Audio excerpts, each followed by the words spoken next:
বিসমিল্লাহির রহমানির রহিম। আসসালামু আলাইকুম। কেমন আছেন আপনারা সবাই? আলহামদুলিল্লাহ, আমিও ভালো আছি। আজকে আপনাদের মাঝে আমি নিয়ে আসছি সবজি খিচুড়ির রেসিপি। তো এখানে সবজি খিচুড়ি তৈরি করতে আমাদের যা যা লাগবে, এখানে আমি কিছু পরিমাণ সবজি কেটে নিয়েছি। কিছু পরিমাণ সিম, গাজর এরকম স্লাইস করে পাতলা পাতলা করে হাফ ইঞ্চি করে কেটে নিয়েছি। লাগবে পেঁয়াজ পাতা, কিছু পরিমাণ বাঁধাকপি কুচি, ফুলকপি কুচি। এখানে ছোট ছোট করে ফুলকপিটা আমি কেটে নিয়েছি, এরকম ছোট ছোট করে কেটে নেওয়া লাগবে। আর লাগবে এখানে সামান্য করে বুটের ডাল, সেদ্ধ করা বুটের ডাল যেটা, সেটা আমি নিয়েছি এখানে কিছু পরিমাণ। লাগবে আতপ চাল। এখানে আমি আতপ চাল দিয়ে আজকে খিচুড়িটা রান্না করব। আপনার চাইলে পোলার চালটাও নিয়ে নিতে পারেন। এখানে আতপ চালের সাথে কিছু পরিমাণ মুসুরির ডাল আমি একত্র করে ধুয়ে ভিজিয়ে রেখেছি, কিছু পরিমাণ এখানে নিয়ে নেওয়া আছে। এখানে প্রায় আমার হাফ কেজির মতন হবে, দুটো মিলিয়ে ডাল আর চাল একত্র করে নেওয়া।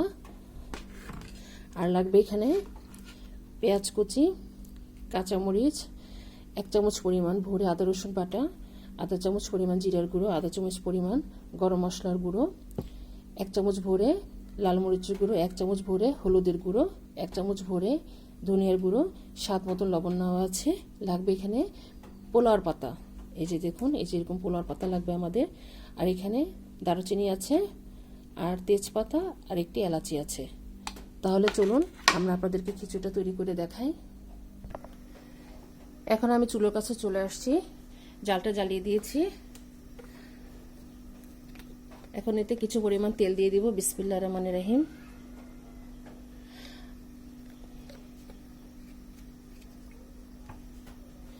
আমি এখানে মুসুর ডালটা দিয়েছি, আপনার চাইলে মুগ ডালটা দিয়ে ওইটা রান্না করতে পারেন। সবভাবে সব ডাল দিয়ে এটা ভালো লাগবে খেতে। আমার এখানে তেলটা কিছু গরম হয়নি, তারপরে আমরা এর মধ্যে পেঁয়াজগুলো দিয়ে দিব। এখন এর মধ্যে যে পেঁয়াজ কুচিগুলো আছে সেটা আমরা প্রথমে দিয়ে দিচ্ছি। বিসমিল্লাহির রহমানির রহিম। পেঁয়াজ কুচিগুলো দিয়ে দিলাম, তার সাথে যে তেজপাতা, দারুচিনি আর এলাচি আছে সেটাও দিয়ে দিচ্ছি। হালকা একটু নরম হয়ে আসলে পেঁয়াজটা, এর মধ্যে আমরা মশলাগুলো অ্যাড করে দেব।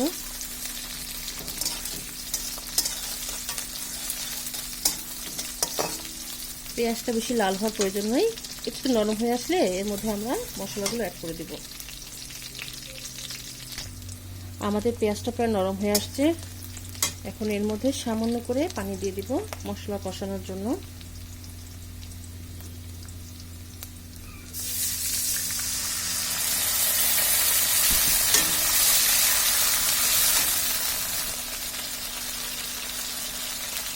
এখন যা যা মশলা আছে সবগুলো দিয়ে দিব। এখানে আদা রসুন বাটা, ধনিয়ার গুঁড়ো, জিরার গুঁড়ো যা আছে, হলুদ মরিচ, গরম মশলাগুলো সব একসাথে দিয়ে দিব।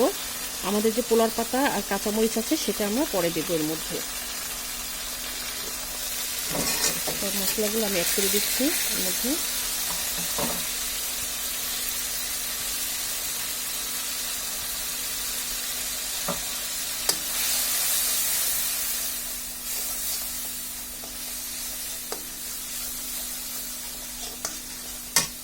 সামান্য পরিমাণ পানি লাগবে।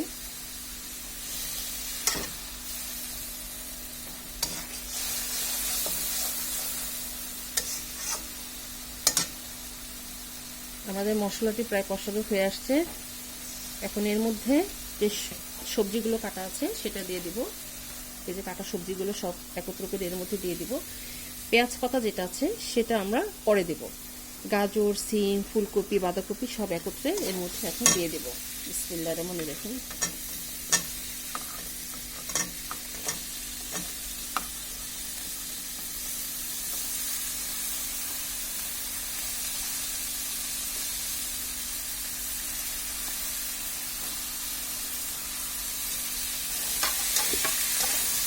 এখন আমরা এটাকে ভালোভাবে কষিয়ে নেব।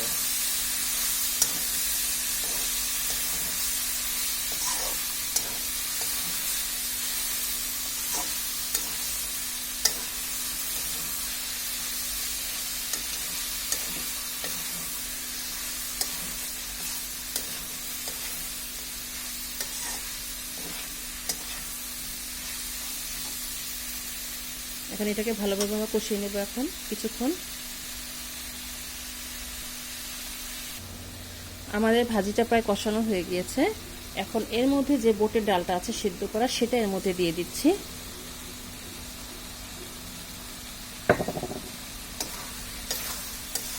আপনারা চাইলে ভেজিয়ে রাখা বুটের ডালটাও দিতে পারেন। এখন আমার কাছে সেদ্ধ করা ছিল, ফ্রিজ আপ করা ছিল, সেজন্য আমি এর মধ্যে দিয়ে দিলাম। এখন চাল আর ডাল যেটা আছে সেটা এর মধ্যে দিয়ে দিব। বিসমিল্লাহির রহমানির রহিম।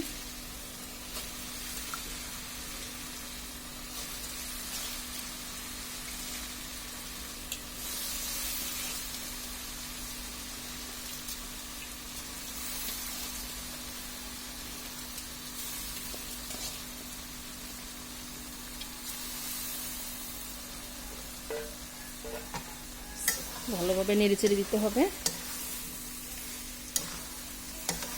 চালটাকেও হালকা একটু কষিয়ে নেওয়া লাগবে।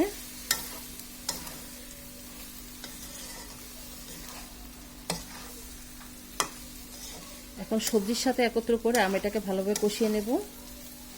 কষিয়ে তারপরে আমরা এর মধ্যে পানি অ্যাড করব। আমি এখানে গরম পানি দিব, আপনারা চাইলে নর্মালটাও দিতে পারেন। আমি এখানে গরম পানি দিব। এটাকে এখন ভালোভাবে আমরা কষিয়ে নেব।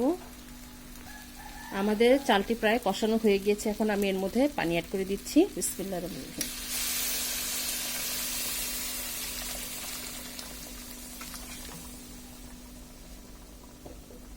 আপনারা চালের পরিমাণ করে পানিটা দিয়ে নেবেন।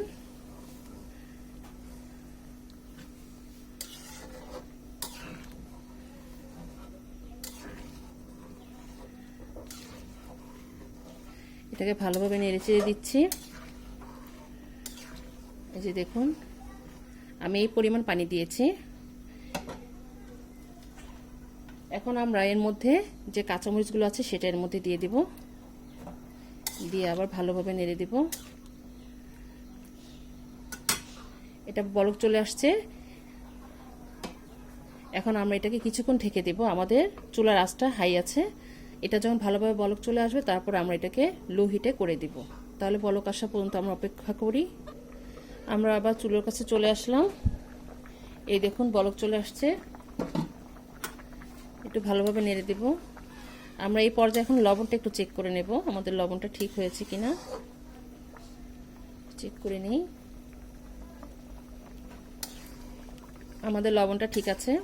আপনারা চালের পরিমাণ অনুসারে যা যা মশলার প্রয়োজন আপনারা বুঝে তারপরে দিবেন। আর লবণের পরিমাণটা অবশ্যই দেবেন, যেহেতু খিচুড়ির মধ্যে লবণের পরিমাণটা একটু বেশি লাগে। এখন আমি চুলার আঁচটা মিডিয়াম লো করে দিব, যেন খিচুড়িটা তাড়াতাড়ি হয়ে যায়। তাহলে আমরা লো হিটে করে রাখলাম। এখন ঢেকে দেব। ঢেকে আমরা খিচুড়িটা হওয়া পর্যন্ত অপেক্ষা করি। আমি এখন আবার চলে আসলাম। এখন এই পর্যায়ে আমাদের পানিটা প্রায় শুকিয়ে আসছে। আমি অফ ক্যামেরায় এটাকে একবার নেড়ে দিয়েছিলাম। এখন যে পেঁয়াজের কলি পাতাগুলো আছে সেটা দিয়ে দেব এর মধ্যে।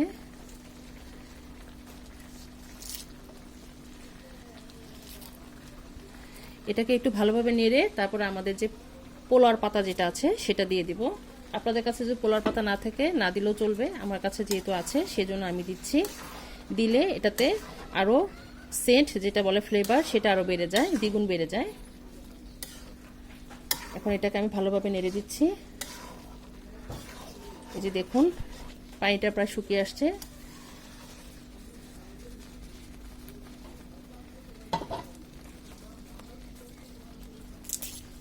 এখন এই পর্যায়ে যে পাতাগুলো আছে সেটাকে হালকা একটু ছিঁড়ে তারপরে এর মধ্যে আমরা দিয়ে দিব। এই যে দেখুন এভাবে ছিঁড়ে একটু দিলে ভালো হয়, যেহেতু পাতাগুলো অনেক বড় বড়। এখন এটাকে আবার নেড়ে দিচ্ছি।